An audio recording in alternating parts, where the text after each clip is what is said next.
What's up, everyone? So, tonight's video, it's almost like a story. I'm gonna be giving out the history of one of my favorite bands, the Ramones. So, I'm gonna be reading through their history, and there's a lot to hear on this. So, I don't know how long this is gonna take, but I'll explain this history to the best of my ability. So let's get started here. So this all started in 1971 out in Queens, New York, where John Cummings and Thomas Erdelli had been been in school. They attended Forest Hills High School, which was actually attended by the four original members of the Ramones, which was Johnny Ramone, Tommy Ramone, Joey Ramone, and Dee Dee Ramone. All four of them had been at Forest Hills High School. And I noticed I got out the date wrong. John and Thomas had been in a high school garage band from 1965 to 1967, and it was called Tangerine Puppets. And John and Thomas met Douglas Colvin, who was the original name of Dee Dee Ramone. He had moved to the area from Germany. And Jeff Hyman, who is the original name of Joey Ramone, he was a singer. He sang for this glam rock band called Sniper, which was founded in 1972. And then finally, 1974 was when Cummings and Colvin had invented Jeff Hyman to join them in a band. And Dee Dee played guitar and sang, while Johnny played the guitar, and Joey he played drums. And then they recruited one of their friends, Richie Stern, to play the bass. However, after a few rehearsals, it became clear that Richie Stern could not play bass. So Dee Dee Ramone took over the bass, while Johnny Ramone stuck with the sixth string. Colvin decided that they wanted to adopt the name Ramone so they can get the band name as the Ramones. So Colvin became Dee Dee Ramone, John became Johnny Ramone, Jeff became Joey Ramone. So that came up as Dee Dee was inspired by Paul McCartney's use of the pseudonym Paul Ramone, which he had during his Silver Beatles days. So Dee Dee was convinced that the other members should take on the last name Ramone to give their band name the Ramones, and Hyman and Cummings agreed to that, and they became Joey and Johnny Ramone. And Thomas Erdelli, who was the band's manager at the time, brought in a friend of the band, Monty Melnick, who became their tour manager, helped arrange rehearsal times for them at Manhattan's Performance Studios, where Monty actually worked. Johnny's former bandmate, Erdelli, was set to become their manager. Soon after the band was formed, Dee Dee realized that he could not sing and play the bass at the same time. And with Erdelli's encouragement, Joey became the band's new lead singer. And Dee Dee would continue to count off each song's tempo with his signature rapid fire shout of 1, 2, 3, 4. that would help Joey go into the next song. And, and soon it became pretty obvious that Joey could not sing and play drums at the same time, and he left the position of drummer. That's when Tommy Ramone decided that it was time to find a new drummer, so he would hold auditions for certain people to join in.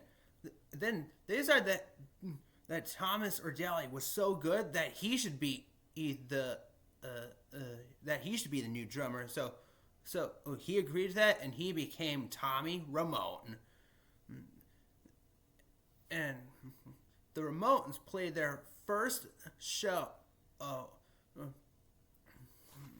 at Performance Studios on March 30th, 1974. The songs they played were very fast and very short. Most clocked in at like under 2 minutes around this time. A new music scene would be emerging around New York, centered on 2 clubs in downtown, which was Max's Kansas City and CBGB, which was, I think, the most popular place in Manhattan for the Ramones to play at.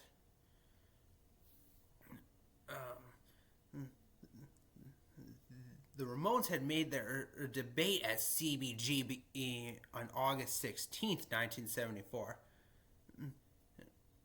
This guy, Legs McNeil, who co-founded Punk Magazine the following year, later described the impact of that performance.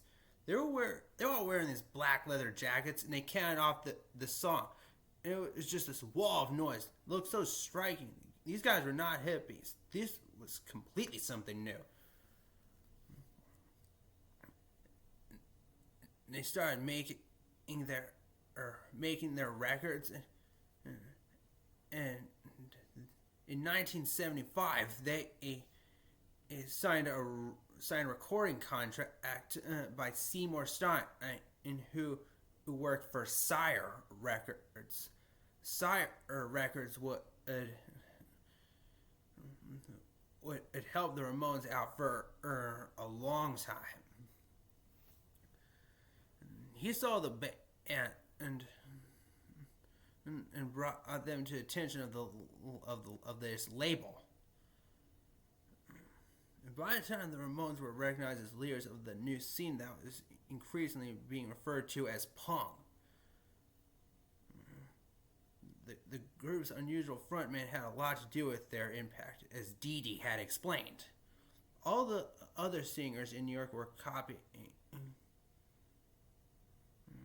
David Johnson of the New York Dolls, who was copying Mick Jagger, but Joey was unique, totally unique.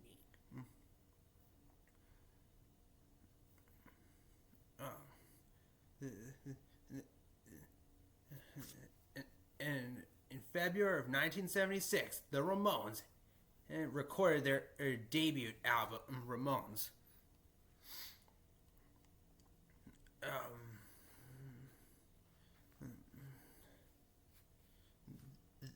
That's where they got some of their most famous hits, such as Blitzkrieg Bop. That's the song that is like makes sense in there.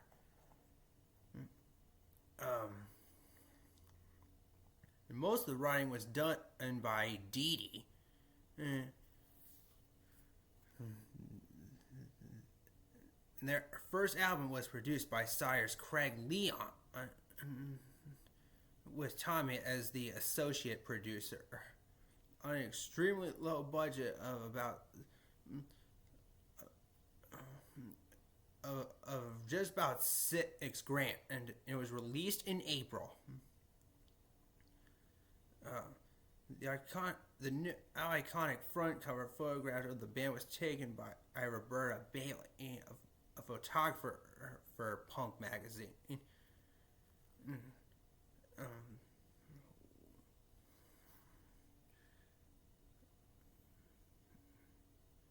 They didn't get much on the Billboard chart.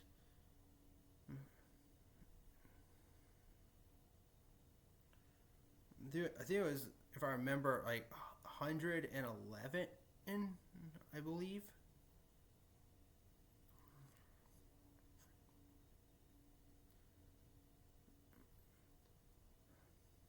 Let's see.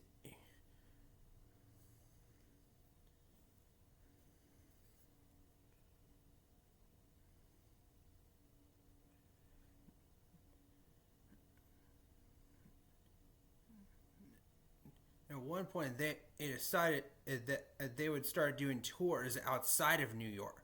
At one point, they went to England and they performance at the Roundhouse in London on July 4th, 1976. And also, while they were out there, the band got to meet the band members of the Sex Pistols and the Clash.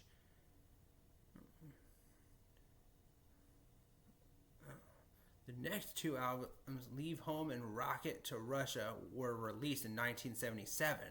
Both were produced by Tommy and Tony Bon Jovi, who was the second and cousin of John Bon Jovi. There was at one point where Tommy decided to leave the band, and he would find a new drummer for the band, which was Mark Bell, who was with a band called Richard Hell and the Voidoids.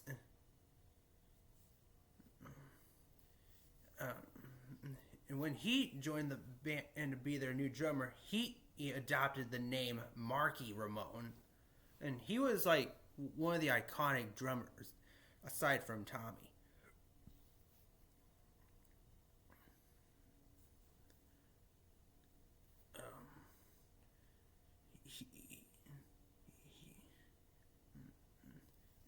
Road to Ruin was their first album that involved Marky on the drums. He was pretty good. And the album was co-produced by Tommy. And they wanted to start including some new sounds, so they added like acoustic guitars, several ballads, and the band's first two recording songs longer than 3 minutes. It failed to reach the Billboard Top 100. However, their song "I Wanna Be Sedated," which appeared both on the album and as a single, would become one of the band's best-known songs.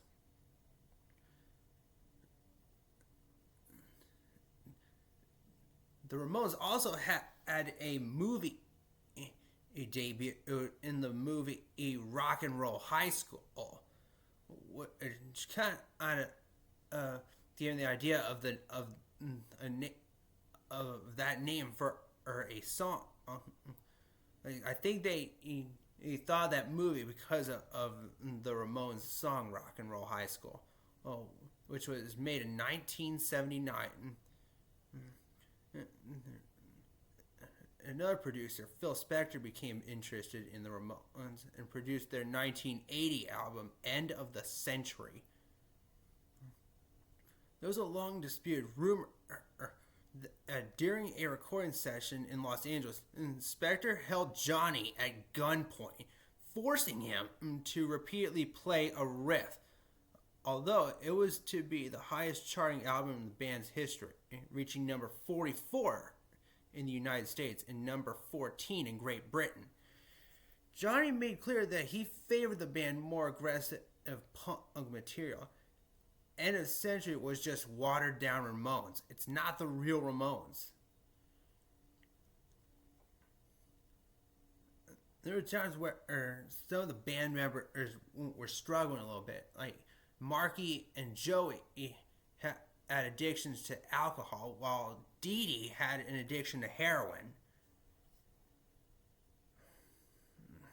Bad move, Dee Dee.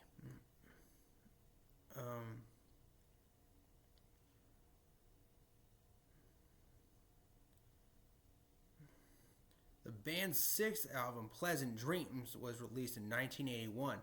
It continued the trend established by End of the Century. taking the band further from the raw punk sound of its early records.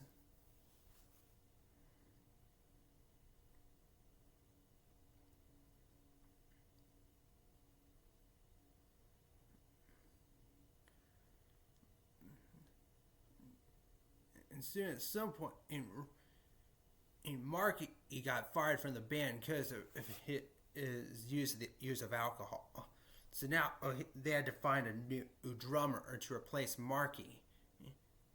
And they soon came across a guy named Richie Reinhardt, who adopted the name Richie Ramone. And Joe Ramone remarked that Richie saved the band as far as I'm concerned. He's the greatest thing to happen to the Ramones. He put the spirit back in the band, and Richie is the only Ramones drummer to sing lead vocals on Ramones songs.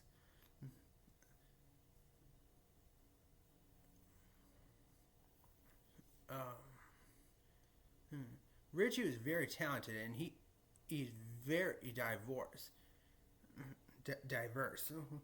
He really straightened the band 100% because he sings backing tracks. He sings lead, and he sings with Dee Dee's stuff in the past.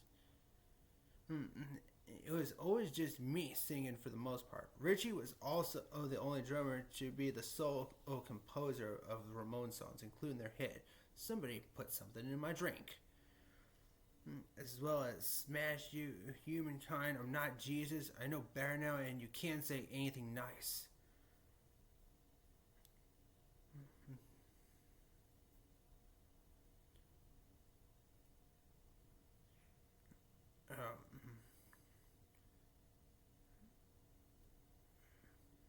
The first album the Ramones recorded with Richie was "Too Tough to Die" back in 1984, with Thomas Ardelli and Ed Stas returning as producers. The album marked a shift to something like the band's original sound. Then they made another album called "Animal Boy," which featured the song "Bonzo Goes to Bitburg." It was available in the United States only as an import. It was played widely on American college radio.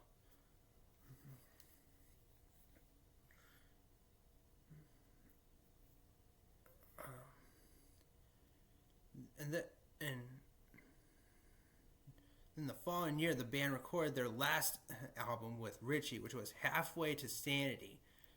Richie left the band in August of 1987, and after financial conflicts with Johnny that centered around him being refused a small percentage of the merchandising money, Richie got replaced by Clem Burke, who played drums for Blondie,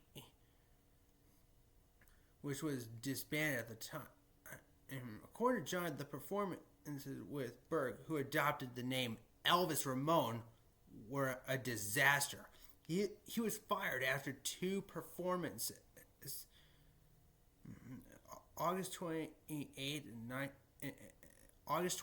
29th in 1987, because his drumming could not keep up with the rest of the band. And in September, Marky, now clean and sober, was able to return. In December of 1988, the Ramones recorded material for their 11th studio album. What was supposed to be a comeback for the band, "Brain Drain," was co-produced by Bill O'Veary and Bill Laswell. However, the bass parts were done by Daniel Ray and the Dictators, Andy Sharna. Dee Ramone would only record the additional vocals on the album, citing in that members of the band, including himself, were going through personal troubles and changes to the point where he did not want to be in the band anymore. Despite not wanting to be in the band anymore, Dee Dee, who was sober by this point, was present for the world tour for Brain Drain and played his last show with the Ramones on July 5th, 1989 at One Step Beyond in Santa Clara. And Dee Dee Ramone left the band and was replaced by Christopher Joseph Ward, who became C.J. Ramone, who performed with the band until it was disbanded. Dee Dee initially pursued a brief career as a rapper under the name D.D. King. Then he formed another band called Chinese Dragons. He quickly returned to punk rock and formed several bands. In much the same vein as the Ramones, he also continued to write songs for the Ramones, but he never rejoined.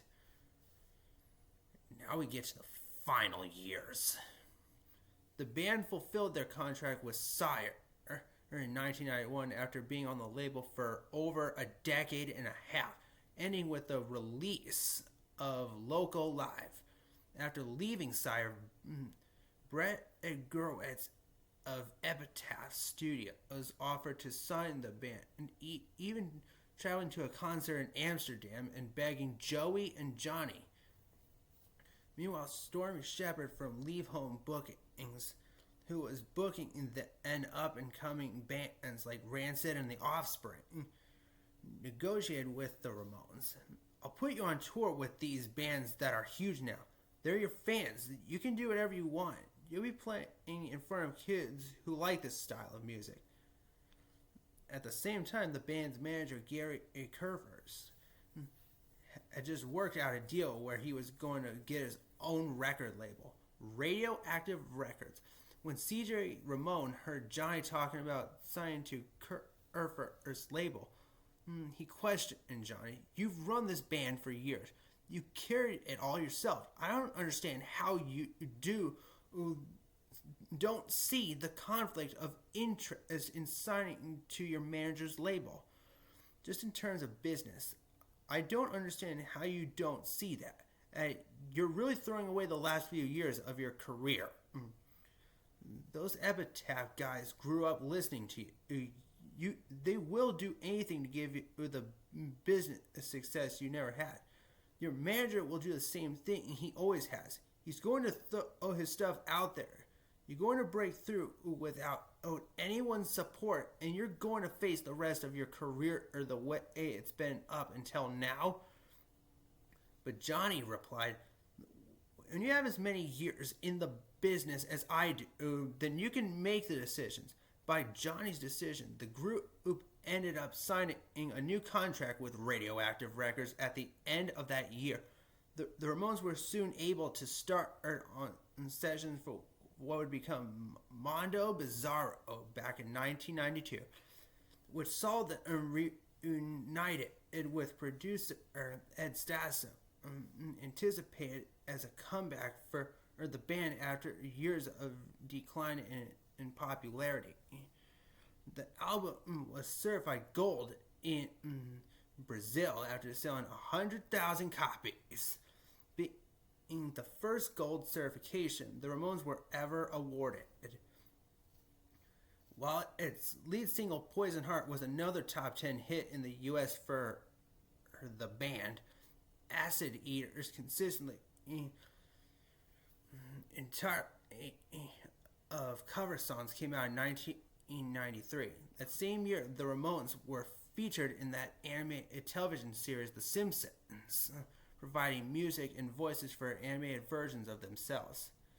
In the episode Rosebud, executive producer Art Erkin described the Ramones as gigantic, obsessive Simpsons fans.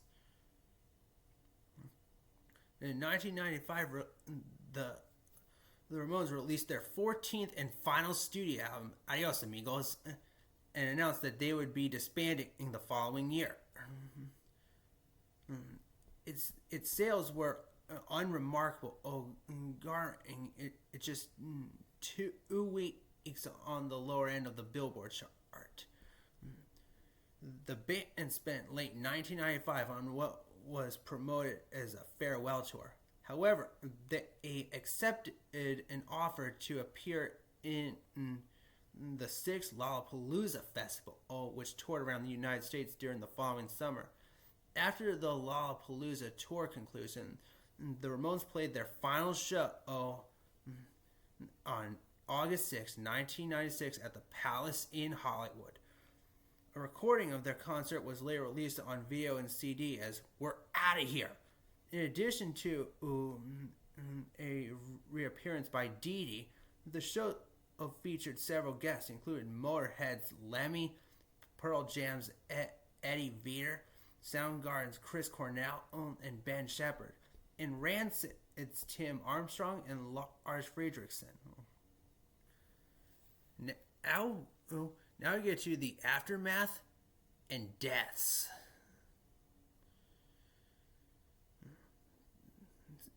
On July 20th, 1999, Dee Dee, Johnny, Joey, Tommy, and Marky and CJ appeared together at the Virgin Megastore in New York City for an autograph sign. This was the last occasion of which the original four members of the group appeared together. Joey had been diagnosed with lymphoma in 1995. They died of the illness on April 15, 1921. April 15, 2001 in New York. Tommy, Richie, and CJ were the only former bandmates to attend his funeral. Joey and Marky, who had been involved in a few, aired the Hatchet and made it up on live radio on the Howard Stern Show in 1999. Joey and Richie had a close friendship during their time together in the band, and the latter expressed sadness over not being able to reconnect with Joey before his passing. On March 8, 1992, March 18th, 2002, the Ramones were inducted into the Rock and Roll Hall of Fame, which was specifically named Dee Dee, Johnny, Joey, Tommy, and Marky. At the ceremony, the surviving Kid spoke on behalf of the band. Johnny spoke first, thanking the band and fans and blessing George W. Bush as his presidency. It was attended by Dee Dee, Johnny, Marky, and Tommy.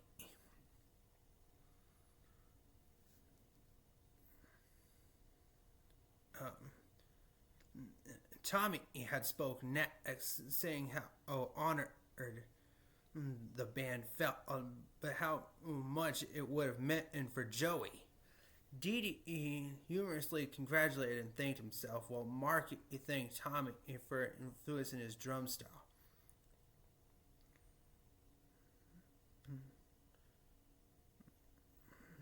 Green Day a teenage lobotomy, Rockaway Beach, and Blitz Creek Bop as a tribute who demonstrated the Ramones.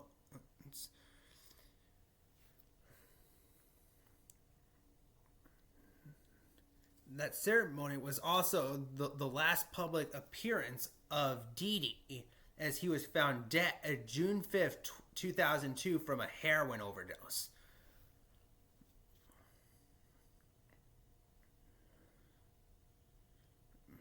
On November 30th, 2003, New York City unveiled a sign designating East 2nd Street at the corner of Bowery as Joey Ramone Place. The singer lived on East 2nd for a time, and the sign is near the former Bowery site of CBGB. The documentary film End of the Century, the story of the Ramones, came out in 2004. Then Johnny, who had been diagnosed with prostate cancer in 1999, had died September 15, 2004, in Los Angeles, shortly after the film's release. On the same day as Johnny's death, the world's first Ramones museum opened its doors to the public, located in Berlin, Germany.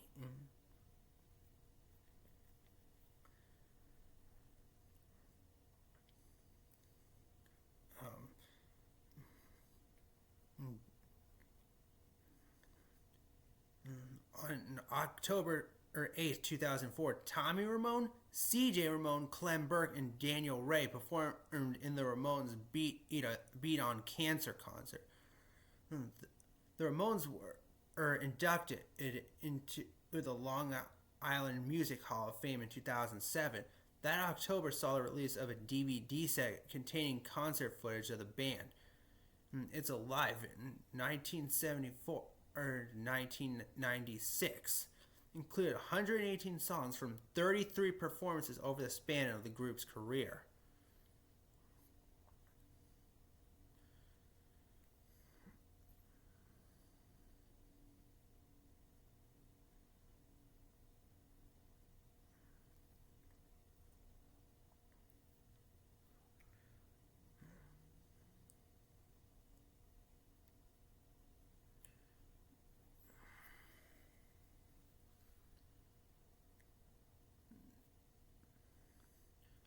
On April 30th, 2014, their debut album Ramones became certified gold by the Recording Industry of America.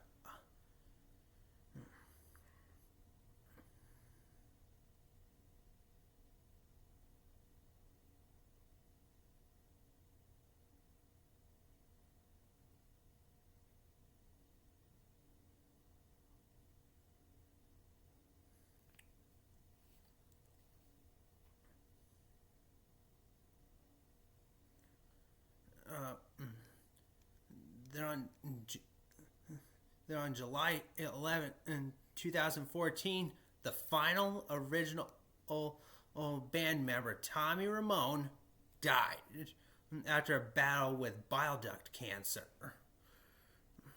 On October 30th, 2016, the band had a street in Queens, New York named for them. As of that, at the intersection of 67th Avenue and 110th Street in front of the main entrance of Forest Hills High School was officially named the Ramones Way. On April 15th, in 2021, the 20th anniversary of Joey Ramone's death,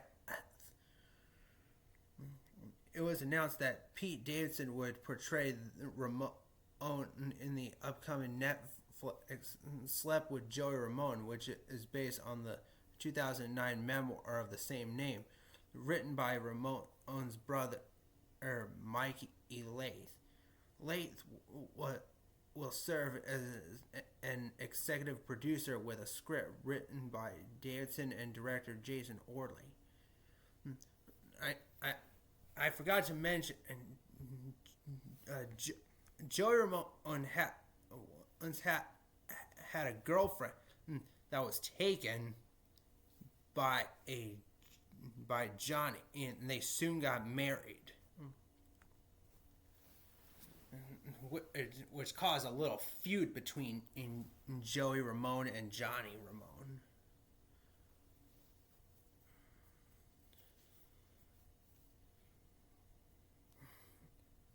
Okay, I think I got through all of that. I know I messed up a little bit on a few things, but